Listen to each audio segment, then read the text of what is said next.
براہ کرم ہماری حوصلہ افزائی کے لیے ہمارا چینل ضرور سبسکرائب کیجیے اور بیل آئیکن کو پریس کر دیجیے تاکہ ہماری ہر نئی ویڈیو آپ کو وقت پہ مل سکے۔ اعوذ باللہ من الشیطان الرجیم، بسم اللہ الرحمن الرحیم۔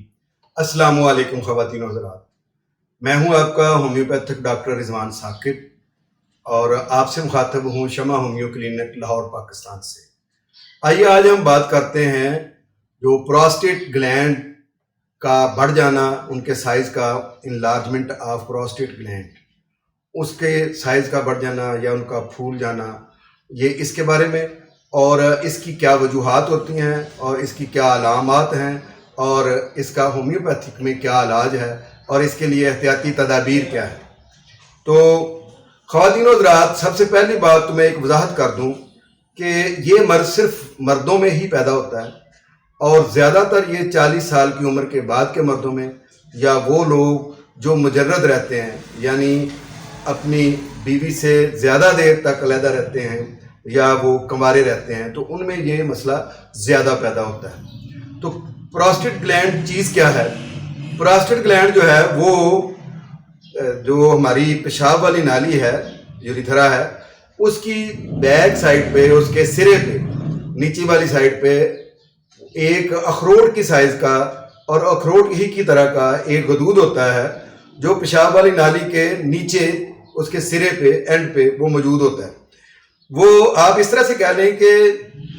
ہماری جو مقد ہے، اینس اور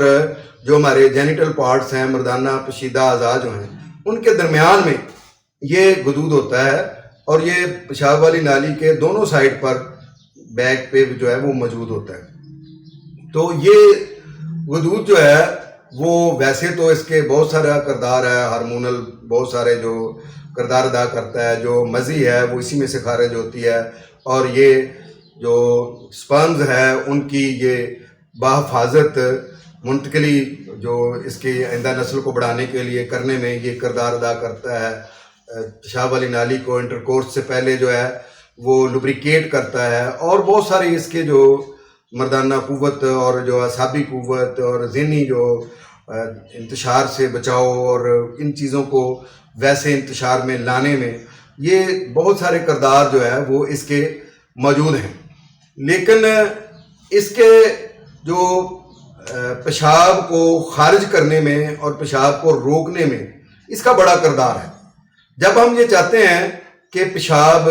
خارج کرنا چاہتے ہیں تو یہ پراسٹیٹ گلینڈ جو ہے وہ اپنی جگہ سے تھوڑا ہٹتا ہے، پیشاب والی نالی کلیئر ہوتی ہے اور پیشاب آنا شروع ہو جاتا ہے۔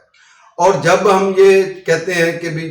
پیشاب کو ہم نے روکنا ہے تو اس وقت یہ گلینڈ جو ہے وہ وہاں لگے رہتے ہیں اور وہ پیشاب ہمیں نہیں آتا ہے۔ اور یہی وجہ ہے کہ جس وقت انٹرکورس ہوتا ہے اس وقت یہ غدود جو ہے وہ اپنے پورے جو تناؤ میں آ جاتا ہے، پیشاب والی نالی کو ڈپریس کرتا ہے، جس کی وجہ سے پیشاب جو ہے وہ یوریتھرا میں نہیں آتا ہے اور اس کی جگہ پہ منی جو ہے وہ خارج ہوتی ہے، اور اس سے جو ہے نا وہ آئندہ نسل کے بڑھوتی میں یہ کردار ادا ہوتا ہے۔ یہ تو تھا تھوڑا سا تعارف پراسٹیٹ گلینڈ کا کہ پراسٹیٹ گلینڈ کیا ہے۔ اب یہ بڑھ کیوں جاتے ہیں، پھول کیوں جاتے ہیں، ان کا سائز کیوں بڑھ جاتا ہے اور ان کا ویٹ کیوں بڑھ جاتا ہے؟ یہ ویٹ اور سائز جو ہے یہ ہمیں الٹرا ساؤنڈ کے ذریعے سے پتہ چلتا ہے، لیکن اس کی علامات پہلے سے پتہ چلنا شروع ہو جاتی ہیں۔ مثلا رات کو پیشاب کی بار بار حاجت ہونا لیکن واش روم میں جائیں اور پیشاب نہ آئے، تو یہ اس کی ایک خاص علامت ہے، اور اس کی وجہ سے نیند ڈسٹرب ہو جاتی ہے، ذہنی بے چینی ہوتی ہے، اور پھر یہ ہے کہ مثانے میں بھراؤ محسوس ہوتا ہے،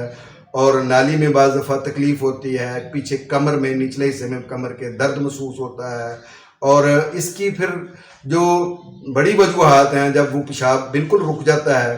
تو پیشاب کرنے میں دقت ہوتی ہے، پیشاب کو خارج کرنے وقت تکلیف ہوتی ہے، برننگ پین ہوتی ہے۔ پھر اس کے علاوہ یہ ہے کہ پیشاب بار بار آتا ہے لیکن پورا خارج نہ ہونے کی وجہ سے جو ہمارے کڈنیز ہیں ان کے اوپر بوجھ بنتا ہے۔ جب کڈنی پہ بوجھ بنتا ہے تو کڈنی کے فیلور ہونے کا جو ہے وہ خدشہ ہوتا ہے۔ پیشاب زیادہ دیر رکے رہنے کی وجہ سے آنکھوں کے نیچے سویلنگ ہو جاتی ہے، پاؤں پھول جاتے ہیں، سوج جاتے ہیں، جو ہمارے گھٹنے ہیں ان میں جو ہے نا وہ درد ہوتا ہے، اور پسینے میں سے پیشاب کی سی بدبو آنا شروع ہو جاتی ہے. یہ وہ چیزیں ہیں وہ پروسٹیٹ گلینڈ کے بڑھ جانے سے یہ اس طرح کی وجوہات پیدا ہو سکتی ہیں. اگلی چیز جو میں بتانا چاہ رہا تھا کہ پروسٹیٹ گلینڈ کے بڑھنے کی وجوہات کیا ہیں، اس میں نے پہلے بھی آپ کو بتایا کچھ چیز، لیکن یہ ہے کہ 40 سال کے بعد مردوں میں یہ مرض اکثر پیدا ہوتا ہے.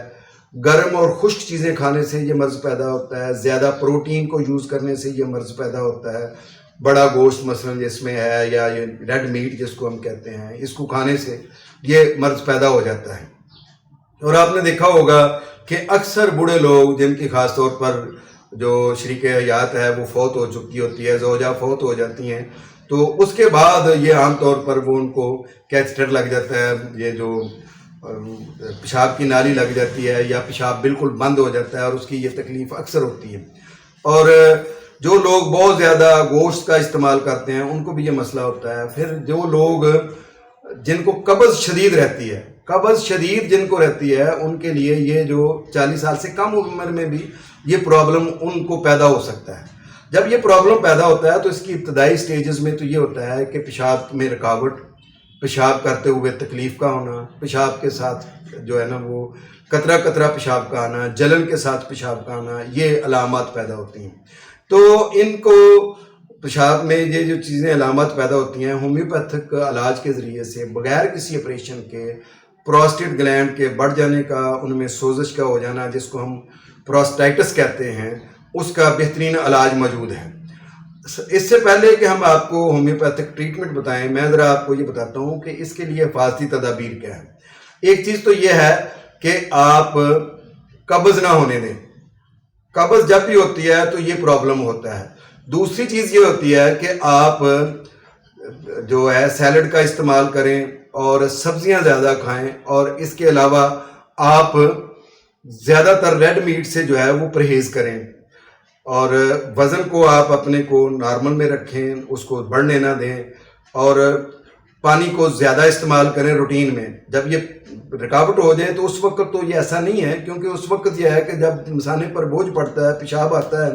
لیکن پیشاب والی نالی جو ہے وہ سیدھی ہو جاتی ہے اور وہ پیشاب کو خارج نہیں کر پاتی ہے. اور اس کے لیے یہ ہے کہ جب اس طرح کی تکلیف ہو تو جیسے گھوڑا پیشاب کرتا ہے، یعنی دونوں ہاتھ اور دونوں پاؤں نیچے لگا کر اگر پیشاب کیا جائے تو پروسٹیٹ گلینڈ وہ پیچھے ہٹ جاتے ہیں، اور یہ پیشاب کو پروسٹیٹ گلینڈ کے پیچھے ہٹ جانے سے پیشاب اچھے طریقے سے خارج ہو جاتا ہے. یہ چیز جو ہے پروسٹیٹ گلینڈ کے بڑھ جانے سے اعصابی کمزوری بھی ہوتی ہے، بے چینی بھی ہوتی ہے، اور پیشاب تکلیف سے بھی آتا ہے، جلن سے بھی آتا ہے. یہ ساری علامات بغیر کسی آپریشن کے الحمدللہ ہومیوپیتھی میں قابل علاج ہیں. میں انشاءاللہ اگلی ویڈیو میں یہ ڈیٹیل کے ساتھ بتاؤں گا کہ ہومیوپیتھی میں پروسٹیٹ کے بڑھ جانے کا کیا علاج ہے، کون سی میڈیسن ہے جو بغیر آپریشن کے پروسٹیٹ کو ٹھیک کر دیتی ہیں. بہت شکریہ. انشاءاللہ کل اگلی ویڈیو کے ساتھ ہم حاضر ہوں گے جس میں پروسٹیٹ گلینڈ کے بڑھ جانے کا بغیر آپریشن علاج بتائیں گے. اللہ حافظ. السلام علیکم. اللہ کے فضل و کرم سے ہر بیماری کا علاج موجود ہے، تو پورے اعتماد سے ابھی رابطہ کیجیے. ڈاکٹر رضوان ثاقب 0303 7578 803.